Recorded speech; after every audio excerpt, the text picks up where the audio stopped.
Hi there, welcome to this week's newsletter. This week we're going to look at chipping. So many people with that 10 to 15, 20 foot chip really struggle to get a strike consistently, end up getting the heebie-jeebies and not wanting to take the club back, really end up not looking forward to hitting that shot at all. So we want to try and get rid of that and at least equip you with one basic chip shot.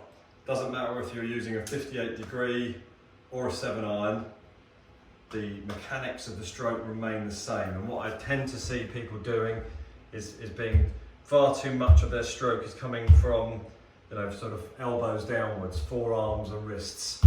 And that tends to lead to inconsistent strike points as you come into the ball and inconsistent lofts on club face, which obviously then affects your distance as well. So I'm very quick tip for you, and it's very much related to the pitch shot because we're just doing a shorter version of the pitch shot at the end of the day. But we're so short now that we don't really need to involve wrists. The wrists stay very passive, and you can see the stroke I'm making here nice and short and positive.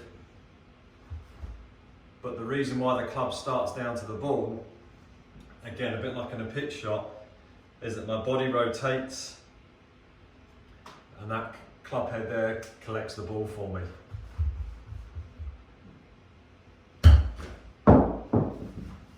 As you can see there, my hands and arms remain very quiet. I take my length of backswing and I just simply turn. Once I've set that club, my length of backswing I require, I simply just turn my left hip, which in turn pulls my shoulders, my arms through, and therefore the club head through to strike the golf ball, and whatever loft I've chosen will propel the ball up at a certain height and a certain distance with a certain amount of backspin. Depending on what club you choose, it depends on how far the ball will go and how much it will roll. What I suggest though, if you're struggling with your chipping strike, is stick with one club loft at first and make sure you can play that off a basic lie. But the biggest problem I see is because there's too much of this and the body is not pulling the club through. If your body pulls the club through, it's a lot easier to bring that club back to the same spot each time and with the same loft. I think we all know how to set up to the ball, but I'll go through with you anyway. The width of the stance is very narrow because we don't need a big platform to swing off. Ball position is forward to centre to just forward of centre. Weight is pretty much 50-50.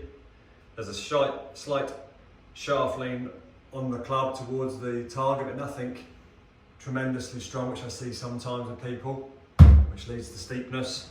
It's a very standard setup, and it's as simple as that. But so many people overcomplicate it with ball positions too far back, too much shaft lean, too long a backswing, too much deceleration. But the biggest problem I see is individual working, hands, arms and wrists, which makes it very hard to strike. So making sure that the only reason why the club comes back to the ball is through body rotation. Okay, hope that helps. Give it a quick try if you're struggling. And even to the point where if you're really struggling, when you're practicing your chipping, put the ball to start with on a low tee peg. Get your confidence back up with a strike. Get involved with the rotation of the body to control your strike and distance. Get rid of the flippy hands and wrists. That'll only start to come with confidence, which a tee peg, a low tee peg, I know it sounds stupid, but a low tee peg on a little chip shot will really help promote and relax you. Get a better strike first of all. Hope that helps. Any questions? If you're really struggling with it, book yourself in for a lesson and we'll hopefully see you soon. Many thanks.